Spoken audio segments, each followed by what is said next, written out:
ওম নমো ভগবতে শ্ৰীমন্ত শংকৰ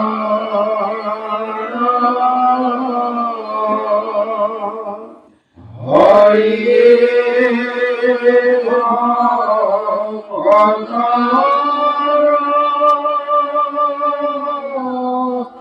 যায় কল্পতাৰু তার বিনাই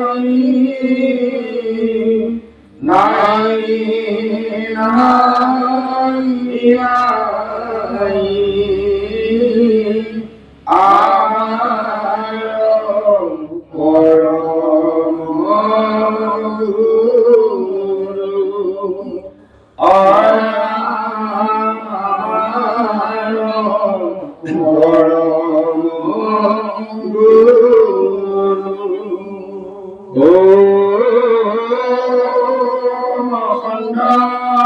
মণ্ডলাকারং ব্যাপং যেন সরাসর তৎপদং দর্শিতং যেন তস্मै শ্রী গুরুয়ে নমো নমঃ। ওম তিমিরান্বয়স্য জ্ঞানঞ্জনং শলাকয়া শ্রীগুরুন্মলিতং যেন তস্मै শ্রী গুরুয়ে নমো নমঃ। গুরু ব্রহ্মা গুরু বিষ্ণু গুরু দেব মহেশ্বর গুরু সাক্ষাৎ পরব্রহ্ম তস্मै শ্রী গুরুয়ে নমো নমঃ। ওম ধ্যানমূলং গুরুমূর্তি পূজামূলং গুরুপদম মন্ত্রমূলং গুরুবাক্যং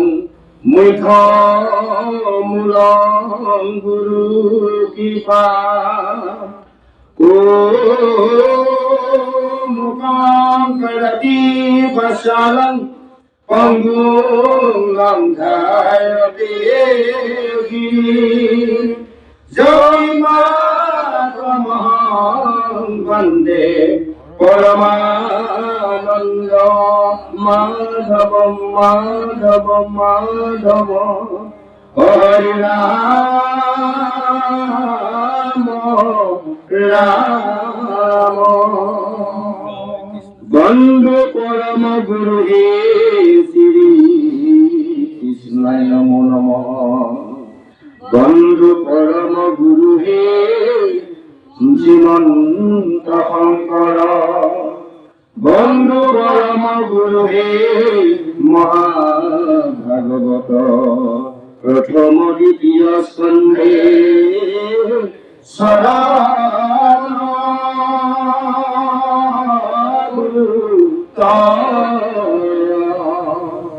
তৃতীয় চতুর্থে যার হুয়ে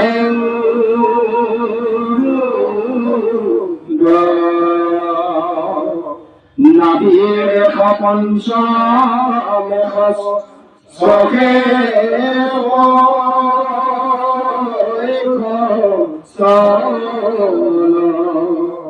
হক্রমে অষ্টমে কর কমল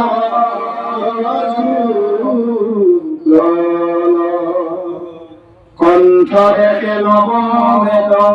হবে তুঙ্গ দেখা পেলা তোরা ডকে মুন্দ হের ভাগবত চোখের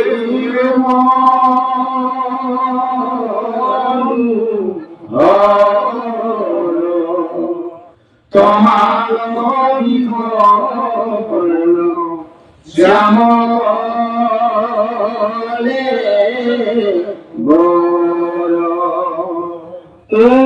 নমো ভগবতে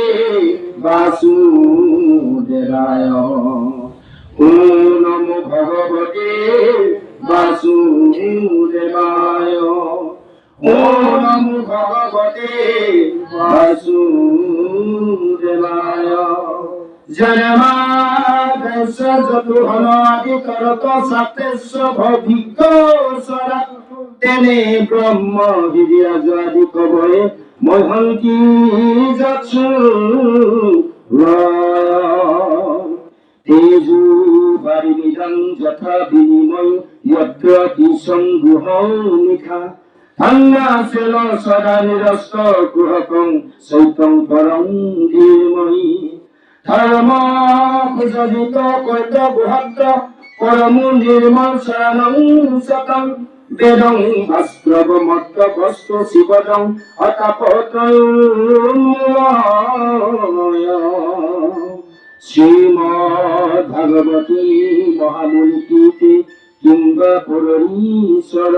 সৈদু হৃদয় বরক্ষত কপু পৃথিবী সুসুভিক সচ্ছলা নিগমর কল্পতর বলিতং ফলং শুকর মুখামৃত দর্ভং যুতম পিবত ভাগবতং রসুমলয়ং অমহুরহু রসিকা ভুবি ভাবুকা হরি রাম রাম হরি রাম রাম রাম জয় কৃষ্ণ জয় জয় কৃষ্ণ কৃপাময় মহেশ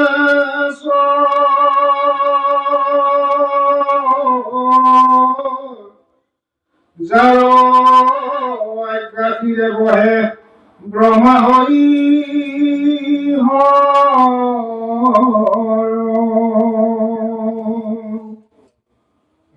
মৎস্যকুর্ম আদি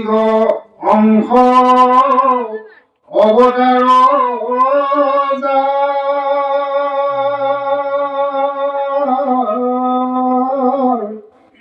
ঈশ্বর কৃষ্ণ কোটি কোটি নমস্কার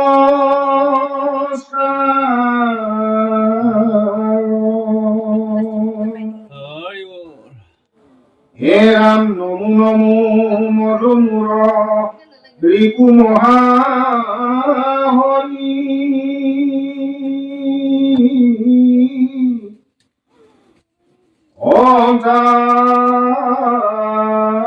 অজুতম আতি হুয়ে যাক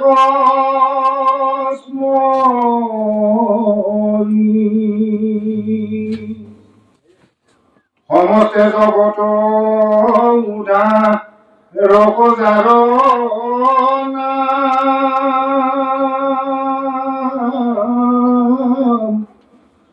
হেন কৃষ্ণ করু সহস্র প্রণাম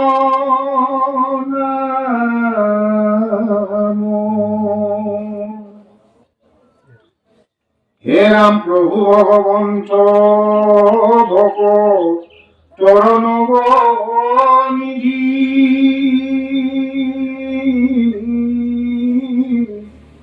হরি স্মরণে আরম্ভর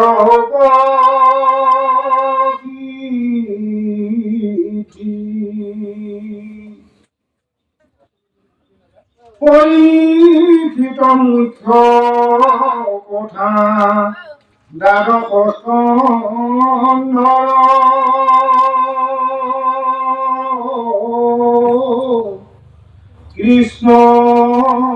চৰণে ধনে কিংকৰ শংকৰ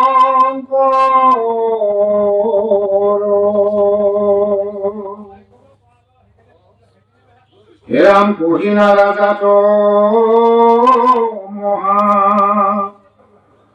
মুনীন্দ্ৰ মহন্তে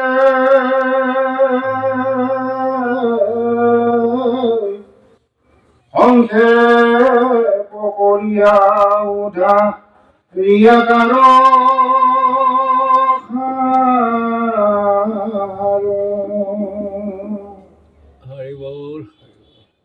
শংকৰে ৰচনা কৃষ্ণৰ চৰিত্ৰ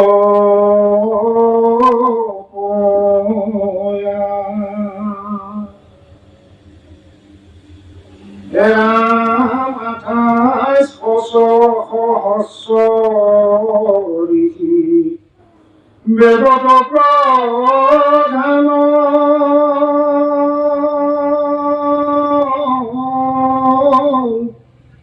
কৃষ্ণৰ নৈমিষ ক্ষেত্ৰ মহাপুণ্য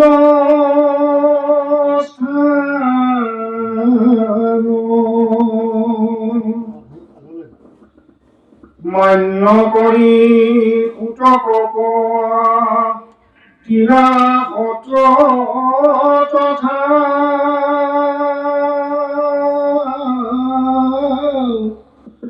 শুনক প্ৰমুখে শুনে অভাগৱত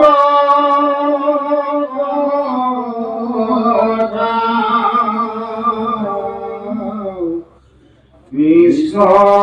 শংকৰ গুৰু হৰি ৰাম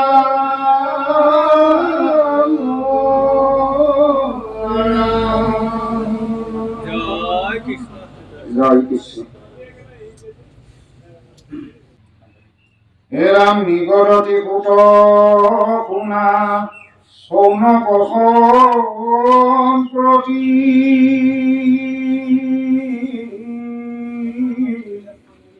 যেন মহাসাপ ভোজ নীতি নিপতিক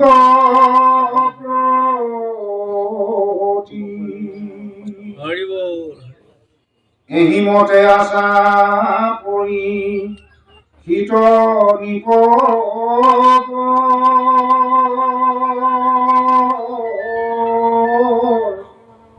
মহা পৰিছেদ যেন অদ্যুতি পুৰন্দৰ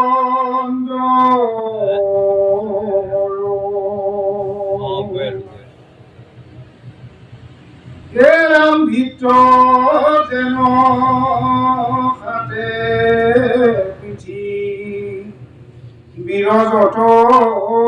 ৰাজা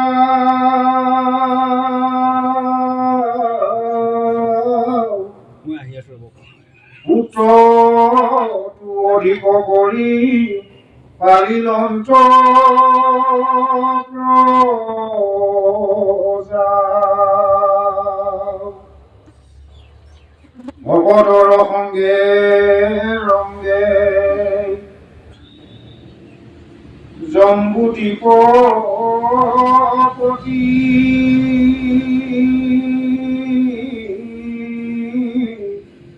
লগাই লালুকত মহা হৰিতব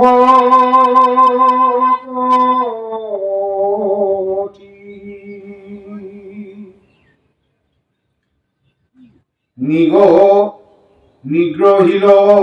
কৰি তৈল ভৈল সত্যৰ ব্যৱস্থা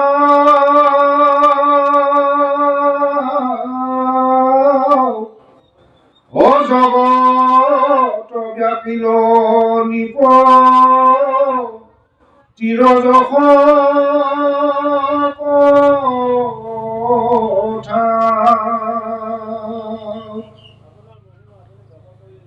দিনে ধনুক ধৰে সহনে নি নিপতি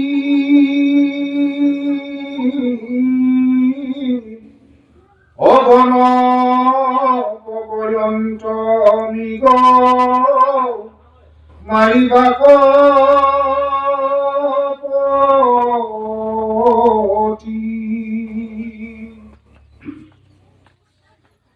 পলাই মহামৃগ দূত বিজুলী চটকে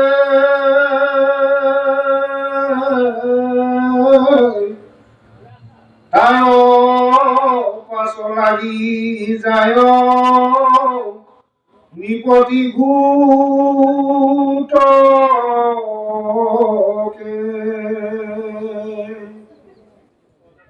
পিৰি লবা গৰে খেদি গল কত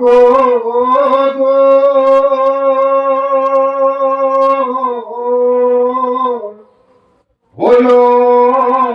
নিপতি সুধা তৃষ্ণাত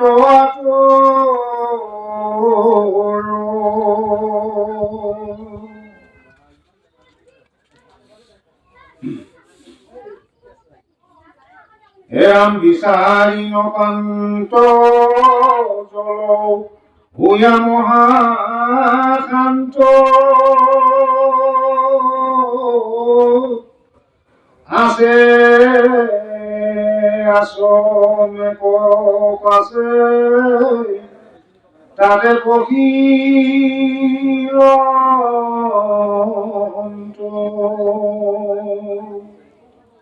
দেশন্ত সমীপ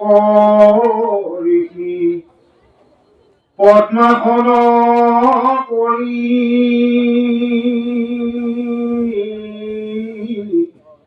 আয়ুমন নিৰোধিয়া আছে ধ্যান ধৰি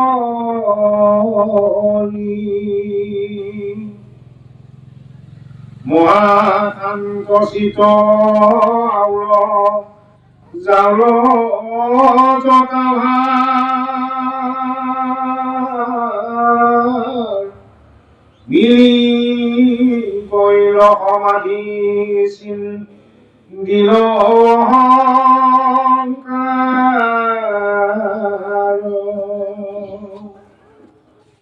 হইল ব্ৰহ্মময় নাহি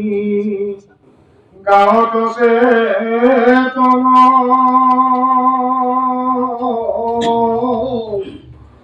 ওৰা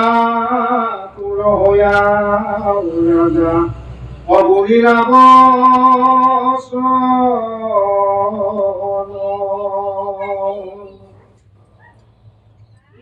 শুকাই কণ্ঠ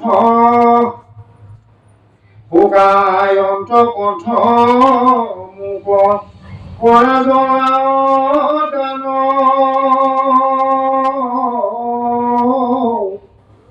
অদুনাই দুনাই মাতনে দন্ত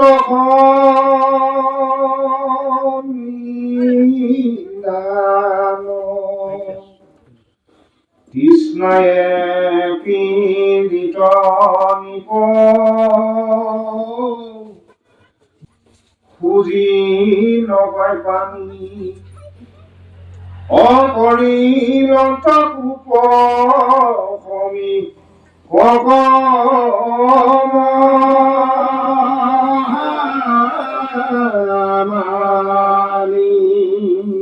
জয় কৃষ্ণ। জয় জগৎগুৰু শ্ৰীমন্ত শংকৰ। আমি জয় জয়তী আমাৰ পৰম বান্ধৱ অসমৰ বিভিন্ন প্ৰান্তত মহাভাগৱত পাঠ শুভাৰম্ভণি কৰাৰ লগতে সুমধুৰ কণ্ঠৰে মইনা দৃষ্টিৰ লগতে আপোনালোকৰ এই বাটজাপলৈ সুনাম কঢ়িয়াই অনা মৌলবাদ নাথ বৈষ্ণৱ প্ৰভুজনৰ বাসগৃহত যি মহাভাগৱত শাস্ত্ৰ শ্ৰৱণ কীৰ্তনৰ ব্যৱস্থা কৰি তেখেতে পৰিচিত দৰে শ্ৰৱণ কৰা ব্যৱস্থা কৰিছে। এই অনুষ্ঠানত সমবেত হৈ থকাৰ সমূহ সাধু গুৰু ভকত ভকতনী যুৱক যুৱতী সবাৰ শ্ৰীচৰণত আমি অভাজনে সেৱা নিবেদন জনাইছো। আমি পুনৰবাৰ সেৱা নিবেদন জনাইছো আমাৰ বান্ধৱ মণিনাথ প্ৰভুজনলৈ। তেখেতে আমাৰ দৰে ভকতী দৰিদ্ৰ লোকক আমন্ত্ৰণ কৰি আনি এই ব্ৰহ্মৰ আসনত উপবিষ্ট কৰোৱাই আপোনালোকৰ দৰে সাধু মহন্তৰ সমস্তৰ পৰা দুটি যি জ্ঞান লোৱা সুবিধা দিলে, আমি তেখেতৰ শ্ৰীচৰণত চিৰঋণী হৈ হলো। হে গুৰু সমস্ত আই মাতৃ সমস্তৰ এই মহান বিশাল ভাগৱত শাস্ত্ৰ সবলীকৰণ কৰা আমাৰ সাধ্যৰ শক্তি নাই। সেয়ে আমাক সামান্য সীমিত জ্ঞান ভাণ্ডাৰ পৰা আজি ভাগৱতৰ ধাৰাবাহিক হিচাপে চলি অহাৰ প্ৰথম স্কন্ধৰ পৰীক্ষিত ব্ৰহ্মসাপৰ পদৰ লগত সংগতি ৰাখি আমি দুআষাৰ কথন মথন কৰিব বিচাৰিছো। এইখিনি কৰিবলৈ যাওঁতে অবাঞ্ছিত ভুল-ভ্ৰান্তি হ'ব, সমূহক ক্ষমা বিচাৰিছো। কৃষ্ণ শংকৰ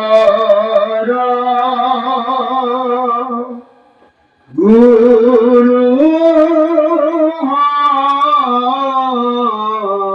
হৰি ৰাম ৰাম তোমাৰ চৰণ সেৱাৰ গোবিন্দ নাজানো একো পাই, যিমতে সেৱাটো ৰহিব কৰোণা কৰিতে হৰি জুৱাই, আৰাম কৰিতে হৰি জুৱাই। জয় কৃষ্ণ। এই গুৰু সমস্ত আই মাতৃ সমস্ত নমক্ষাৰ অৰণ্য 28,000 ঋষি মুনি খুদ গুৰুদেৱে যি ভাগৱত কৈছিল আৰু তাতে সৌনক প্ৰমুখ্যে ঋষি সমস্তই খুদ গুৰুদেৱক সুধিছিল, হে গুৰুদেৱ, কঠোৰ ভাগ্য ফলত আমি তোমাৰ দৰে এজন গুৰু পাই সেই কৃষ্ণ কথাৰ অমৃত পান কৰা সুবিধা পালো আৰু সঁচাকৈ আমাৰ জীৱন ধন্য হল। যে হে গুৰুদেৱ, সেইজন সখাগৰা পৃথিৱীৰ ৰজা পৰীক্ষিতে ফালে চাই গৈ গৈ এখন আশ্ৰম দেখিল আৰু সেই আশ্ৰমতে এজন ঋষি আছিল। তেওঁ কেৱল একান্তৰ মনে ভগৱন্তক আৰাধনা কৰি ধ্যান ধাৰণা কৰি আছিল। তেওঁ ঈশ্বৰৰ লগত বিলীন হৈ আছিল, সমাধি হৈ আছিল। আৰু পানী বিচাৰি সেই ৰজা পৰীক্ষিতে সেইজন ঋষিক মাত লগালে, হে ঋষিব, যে মোৰ বহুত পিয়াহ লাগিছে,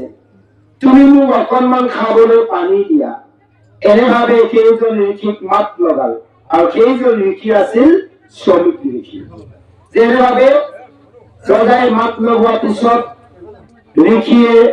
কোনো মাত নিদিয়াত পৰীক্ষিত মহাৰাজৰ ভীষণ ক্ৰোধান্বিত হৈছে। এই যে ক্ৰোধান্বিত হল, সমন্ত কি কৰে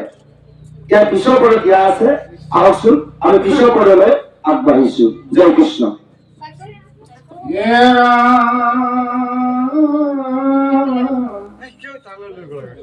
জানো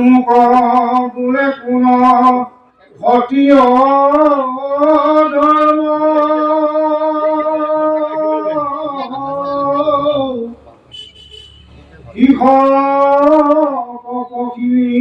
আখি মোহৰ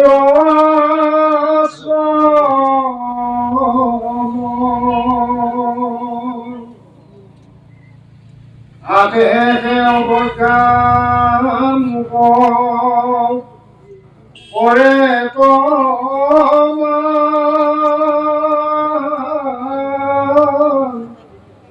আহি মুদি বসি ধৰি আছে মিছা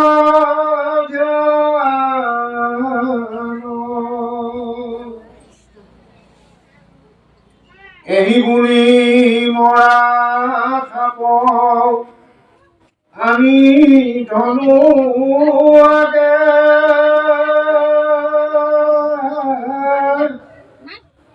অসমী পৰবৰত লীলা মহাভাগে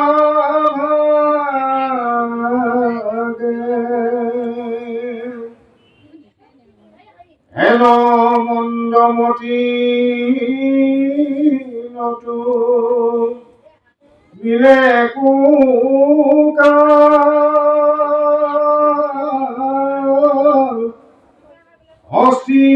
হস্তিনাপুৰক পাছে অগয়া মহি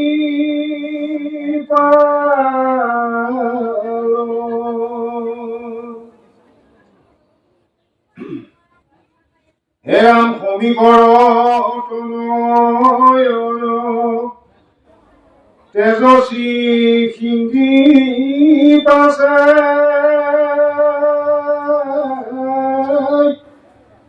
হৰিষী পুত্ৰ সমে অখেৰাতে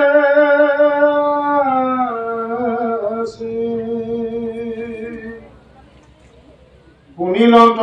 ধ্যান সন্তে মূৰ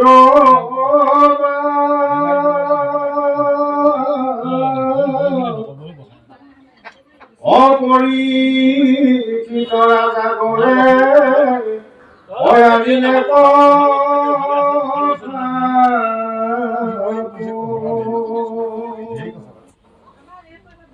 অধৰ কম্পায়া কোপে অজল সমান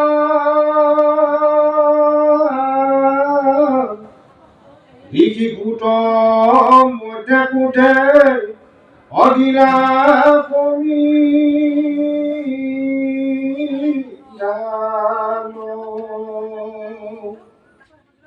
দেখা দেখা তেল তিৰ অহংকাৰ আমাৰ তোৰ গাইলে হাত ইটো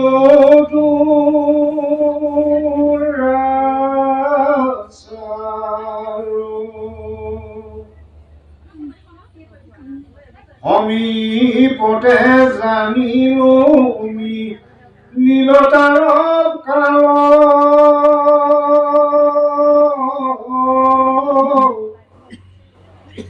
ব্ৰাহ্মণে পাতে সতী য়গদাৰ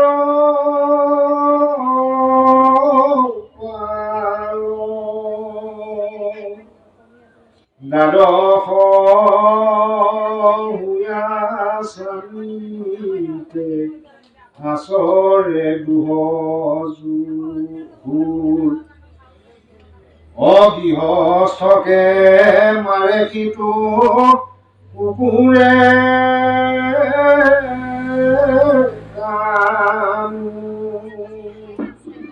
দুজনৰ শান্ত কৃষ্ণ গৈলা মাত এৰি এতেকে আমাতে দুছে লগাইলে কখেৰি দেখাতো কুবলে আজি আকৌ কৰো দণ্ড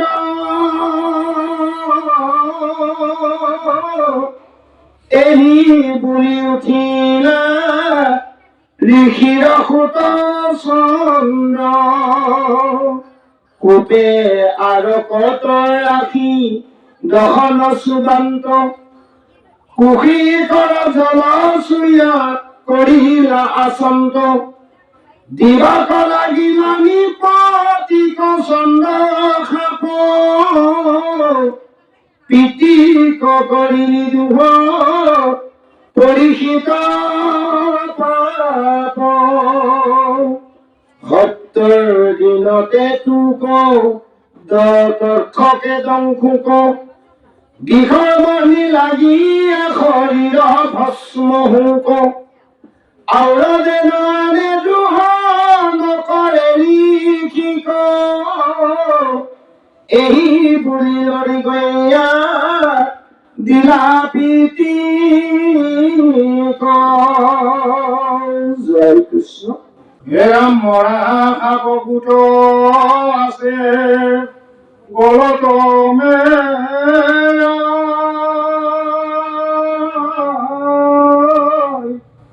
পিঠিৰ অৱস্থা দেখি অগণিও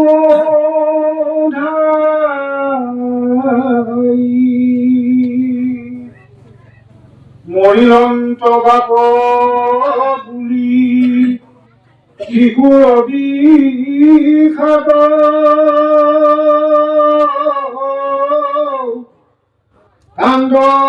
কান্দন্তৰু তাৰি পাৰি কৰিয়াত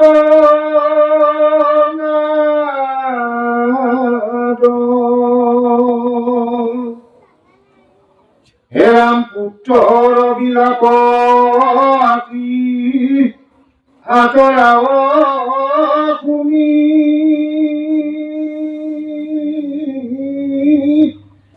কিছু কিছু কৰি আহি মেলিলন্ত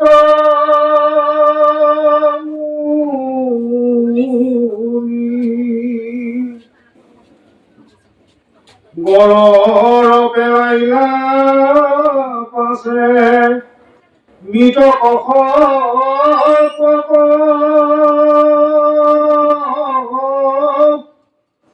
পুত্ৰ কপুলন্ত বাপু কান্দ সখী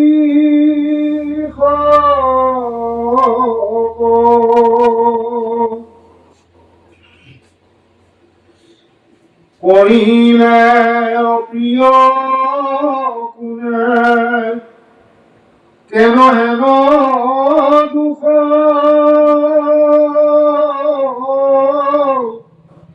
কহিলা বিতান্ত সিংহী অৱস্থে মুচি মুখ গলে সাপদিলা জল নপাই নিপবা পাপ তখকে দংশুক বুলি ময়ো দিলো খাপ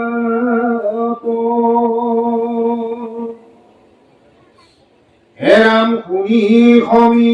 কৰ তেখেত মিলিল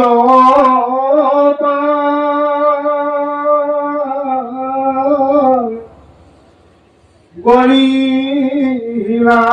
পুত্ৰ কপ ৰিয়াতিৰ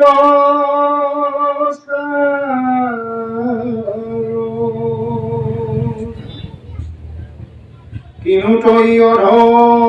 মধু বৰ্ধ শিশু চন্দ্ৰ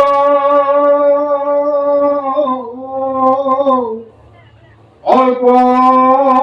অপৰাধে কৰ প্ৰণান্তিক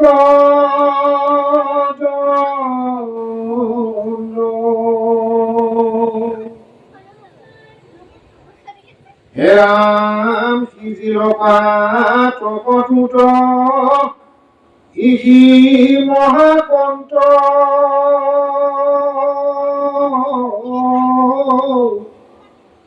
হুইবেক নাথ প্ৰজা ৰাজা বলে জনস্ব সন্ত সুৰ ডকাই তেলো দিবে গ্ৰাম দেশ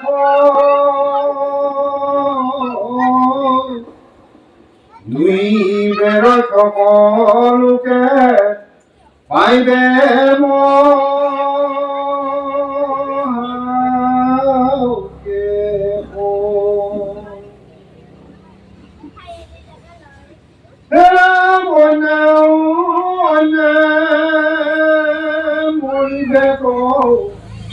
আকাশী কৰি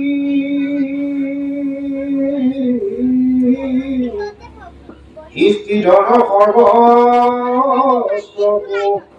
নিবে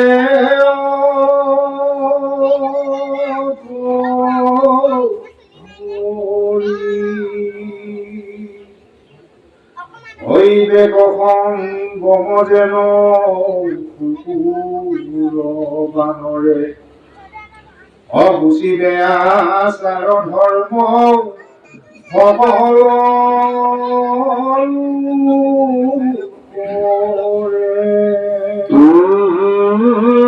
নিমিতে যাত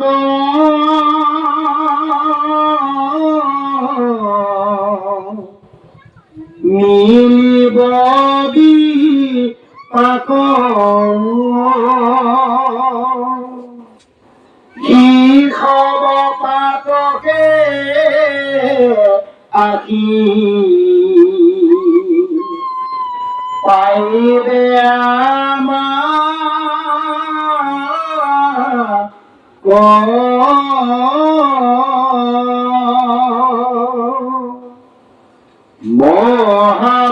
মহাভাগৱত ৰাজা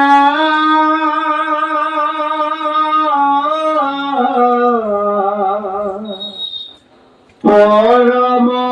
নিষ্পাপ কিনো মন্দমতি তই তাংক দিলি খাপ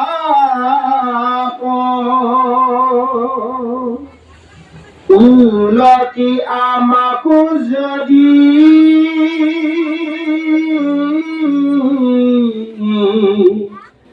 খাপে পৰি হিত তেবে আমাৰ হুয়ে পাপ পায়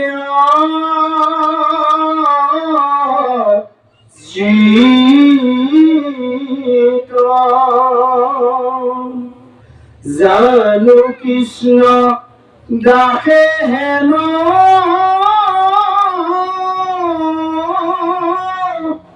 নকৰে বিঘাত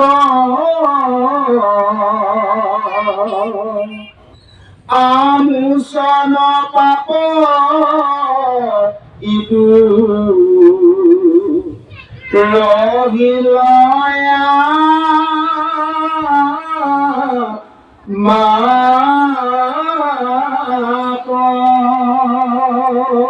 জয় কৃষ্ণ।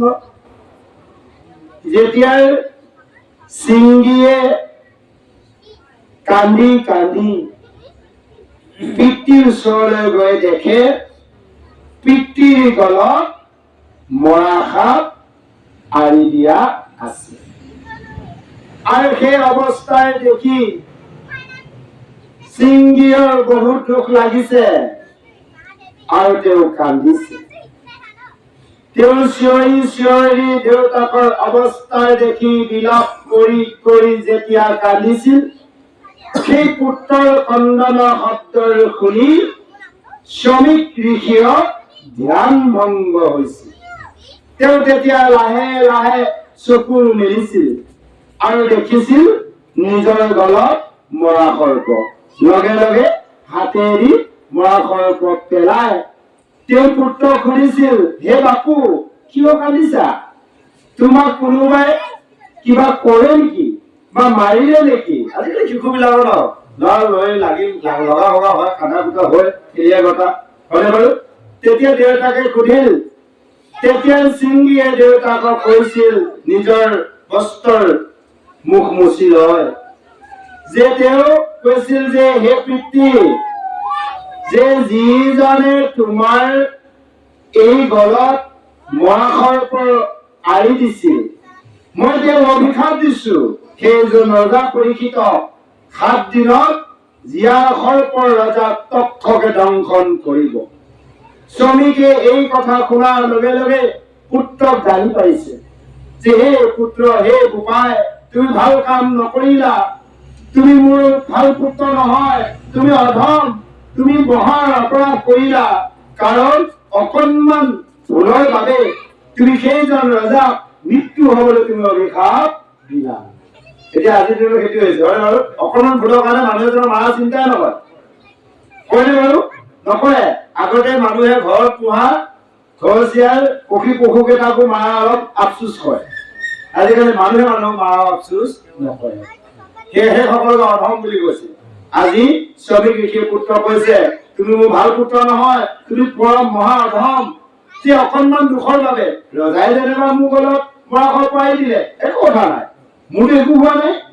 তুমি তেওঁক কিয় মৃত্যু হবলৈ অভিশাপ দিলা? কাৰণ ঋষিশাপ কেতিয়াও ব্যৰ্থ নেযায়। গতিকে লগে লগে কৈছে, তুমি মহাৰ অপৰাধ কৰিলা, আৰু যদিহে তুমি এই অপৰাধৰ বাবে তোমাৰে নহয় মোৰো পাপ হব আৰু বহুত কষ্ট পাব লাগিব। আৰু চোৱা, সেই ৰজা যেতিয়া মৃত্যু হব, দেশত যেতিয়া ৰাজ্যৰ ৰজা নাথাকিব, চোৰ ডকাইতে সকলো দেশ গাঁও নগৰ সকলো লুটিব আৰু সকলোৱে মানে অশান্তি হব। আৰু কৈছে অন্যে মাৰি দেশ কটাকটি, অন্য লোকসকলে মাৰা কটা লাগিব। এতিয়া চাওক, ৰজা আছে বাবে বাৰু দেশখনত এখন সংবিধান আছে, পুলিচ প্ৰশাসন আছে, সেইকাৰণে আমি আনন্দ মনে বহি ভাগৱত পঢ়িব পাৰো, নহলে পাৰিলে অশান্তি থাকিবলৈ। সকলোৱে ৰাতি দিন কেৱল দা লাখতি লুকুটা লয়, সকলোৱে পঢ়াই দি থাকিব লাগিলেহেঁতেন গাঁওখনত, দেশখনত। এখন গাঁৱত সদায় আহকচোন, এই দুখ যে কৰিছে, এতিয়া কিবা এটা বিকল্প উলিয়াব লাগিব। কিবা বিকল্প উলিয়াই ঈশ্বৰৰ পদ দিয়া আছে, আহক আমি পদৰ মাজলৈ আগবাঢ়িছো। জয় কৃষ্ণ। ৰাম ভুৱন বিন্দৰে পহালীলা ভৰি পাদুৰ কললামঠে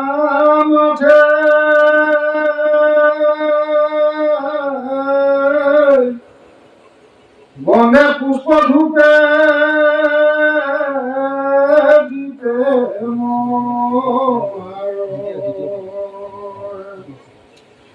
অপুজিলা পিঠি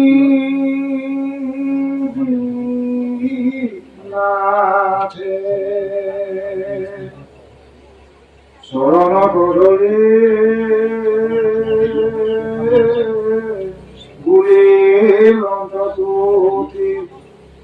অমিনতি অনেক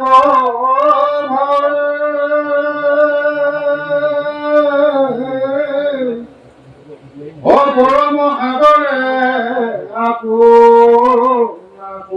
আপোনিতে কপিলা মুনিৰ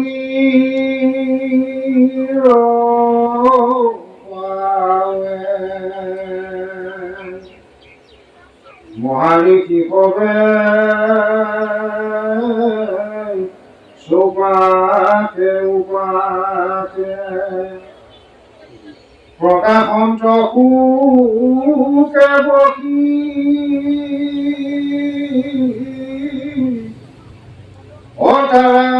অতাৰাসকলে যেন আছে আকাশত পূৰ্ণ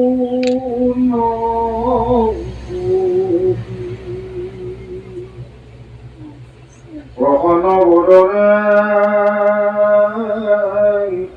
বহি আৱাসন্ত কৃষ্ণৰ চিন্তিয়া চৰণ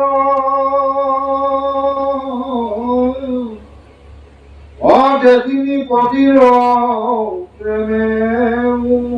উপজিল আনন্দে আকুল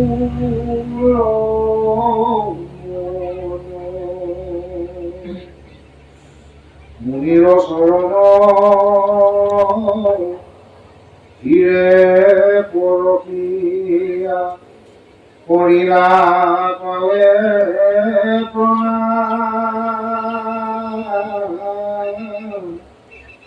অৰূপ জৰিল অনুকি হৰিল উচাৰিলা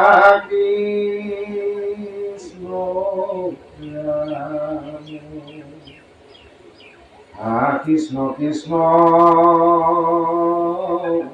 বুলি পৰিলা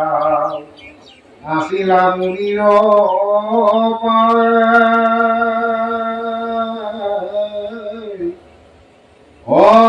অপৰিচিতা ধৰি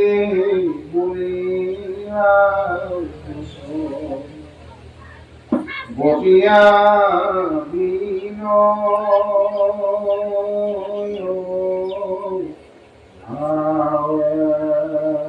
অধম সতীৰ আমাৰ গৃহত মিলা আশিয়া পুনি আজি সি আমাক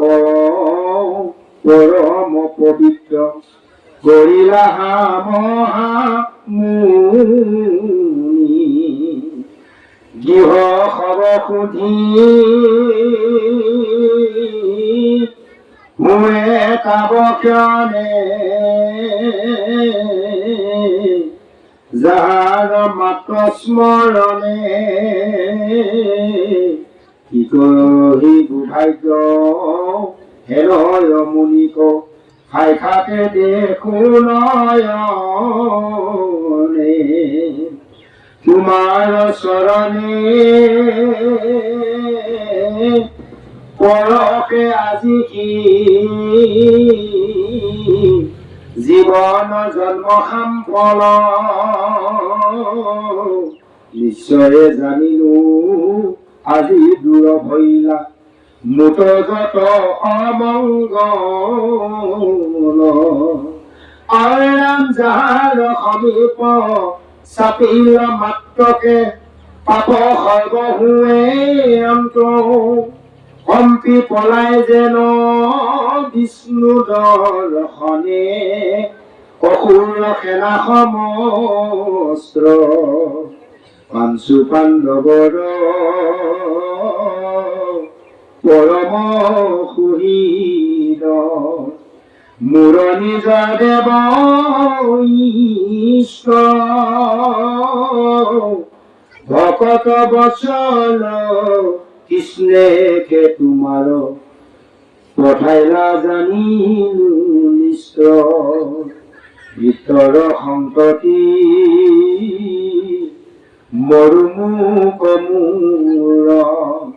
বুলিতি জগতৰ পতি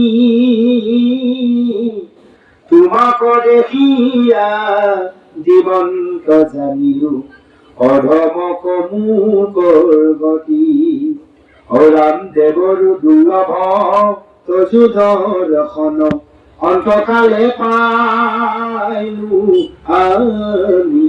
আন হেতু নাই কৃষ্ণ খেতিবাৰ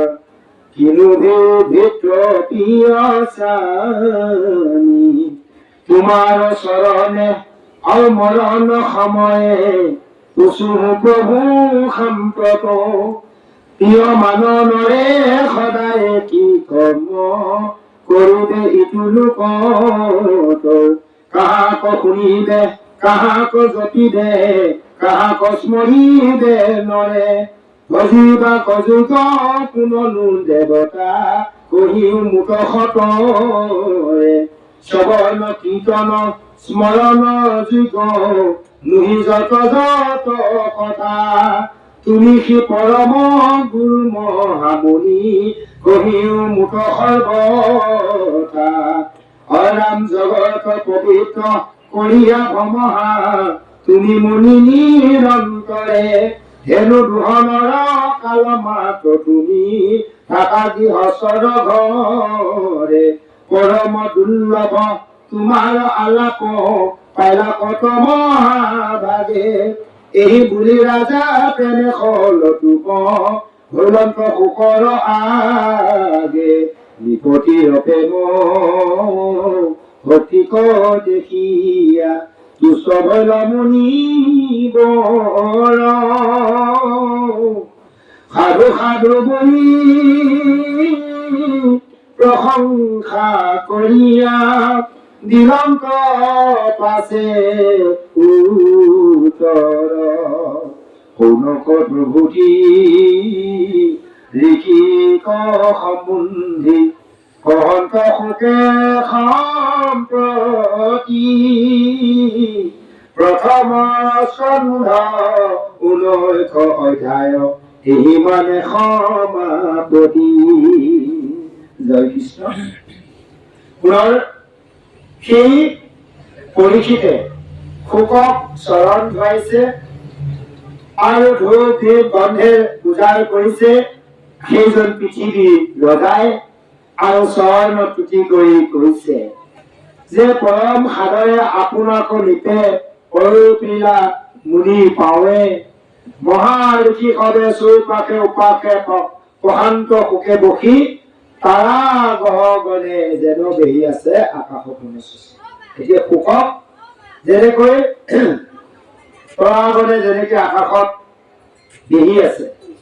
তদনুৰূপ শুকক আৱৰি সমস্ত ঋষিগণে আৱৰি আছে আৰু সেই শুকৰ চৰণ চিন্তা কৰি সকলো ঋষিসকলে আনন্দিত হৈছে ৰজা পৰীক্ষিতো প্ৰেমত আনন্দত চকুলো গৈছে আৰু মুনিৰ চৰণত ক্ষীণত হয় অৰ্থাৎ শুকৰ চৰণত ক্ষীণত হয় সেইজন পৰীক্ষিতে শুকক গীতাঞ্জলি ভাৱে মধুৰ বচনে কৈছে যে হে গুৰুদেৱ আমি অধম ক্ষত্ৰিয় আমাৰ গৃহত আপুনি নিজে আহি আজি দৰ্শন দিলে আজি আমি পৰম পবিত্ৰ হলো হে মহামুনি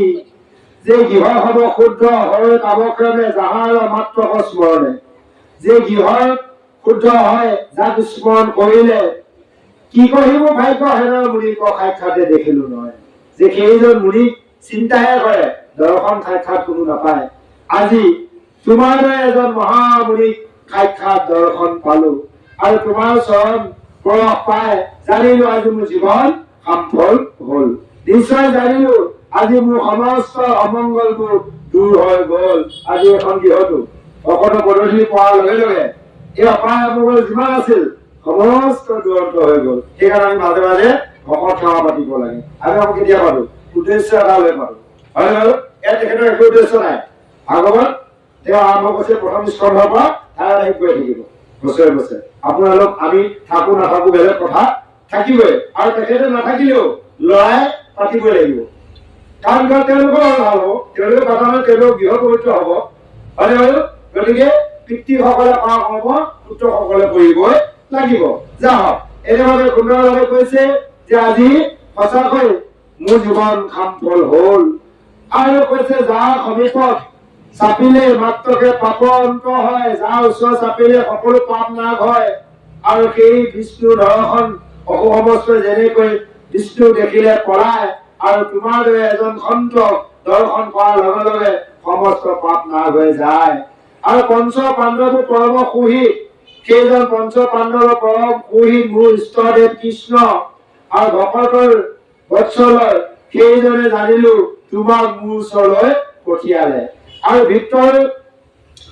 যে তেওঁ নিজৰ ভিতৰ সেই পঞ্চ পাণ্ডৱ তেওঁলোকৰ নাতি বুলি জানি তুমি তোমাক সেইজন ভগৱন্তই ইয়ালৈ পঠিয়ালে ত্ৰিজগতৰ ঈশ্বৰে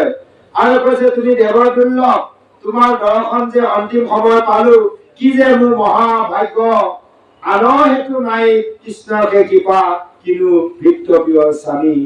যে কৃষ্ণৰ ব্যতিৰেকে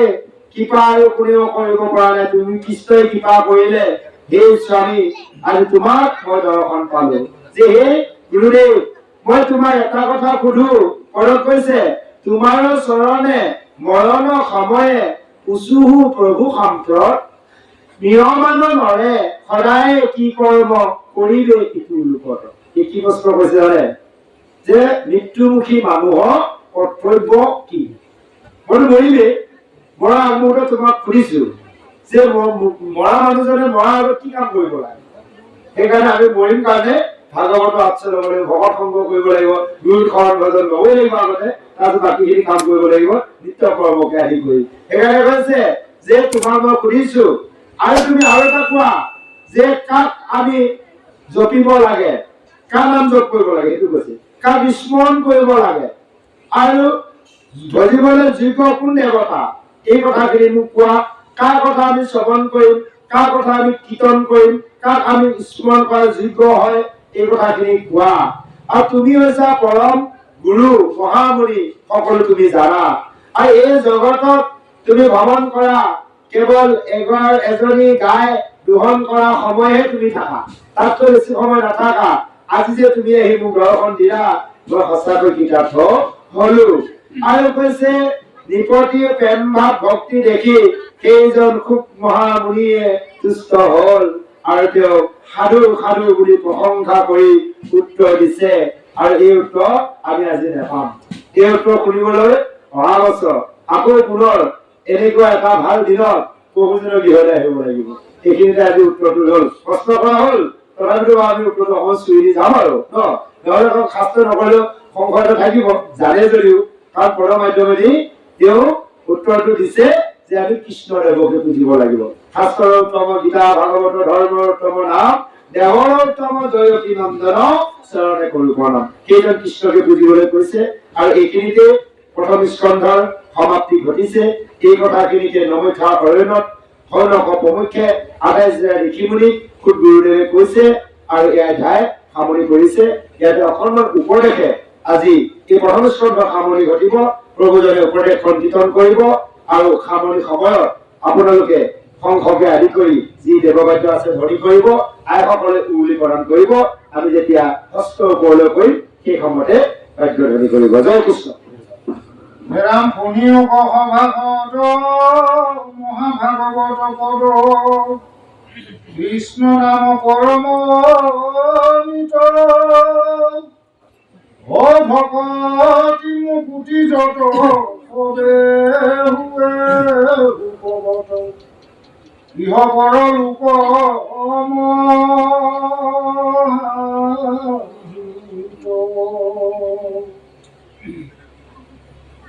এৰাম পূৰ্বতন জানে কেৱে পৃথিৱীত উপদেৱে অ কলিযুগে কৰিলা প্ৰচাৰ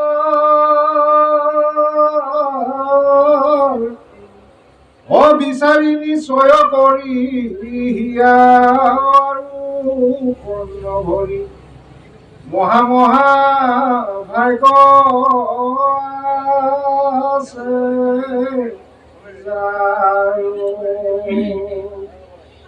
সমস্তে শাস্ত্ৰৰ মত বেদ বেদান্তৰ তত্ত্ব কৃষ্ণকে পৰম ইষ্ট দেৱ বুজে যাক ব্ৰহ্মাহৰে মৰণৰে তাংক আশী নাগৰিবে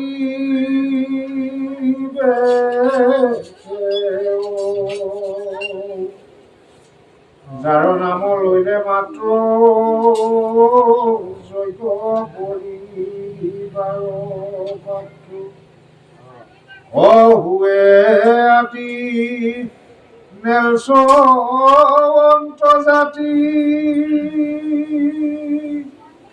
নবজিয়া হেন দেৱ আনকে কৰে সেৱ দুৰ্লভ মনুষ্য শিখি জন জানা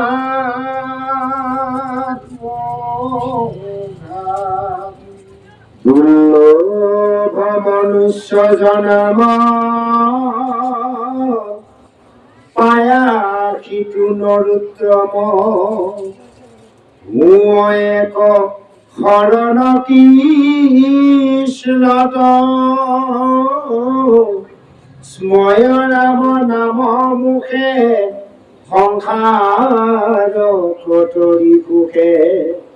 শিশি পাইলে বেদান্ত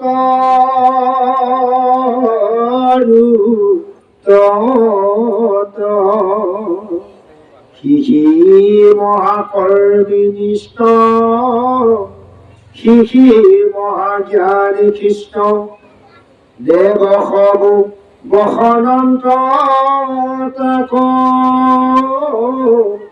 হেৰ জানি স্থিৰমতি কৃষ্ণ কৰি উৰতি তেৰে নিষ্ঠা ৰেবায়া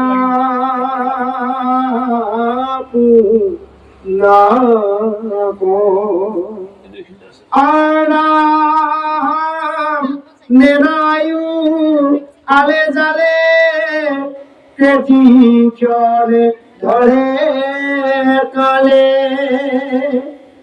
ইটো কথা নপখে কাণত বন্ধু মাধৱ কয়েৰি খেলাবে মায়াৰ খেৰি কিন্তু মুহে ভৈল বুদ্ধি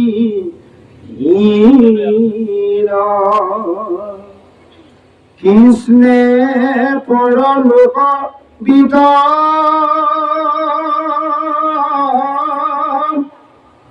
কৃষ্ণে শেষ হৃদাচিত জানি তান নচাৰিবা নাম যত দেখা কিছুহে কৃষ্ণৰ কিংকৰে কহে নিৰন্তৰে গুণাৰাম ৰাময় হৰি ৰাম কৃষ্ণ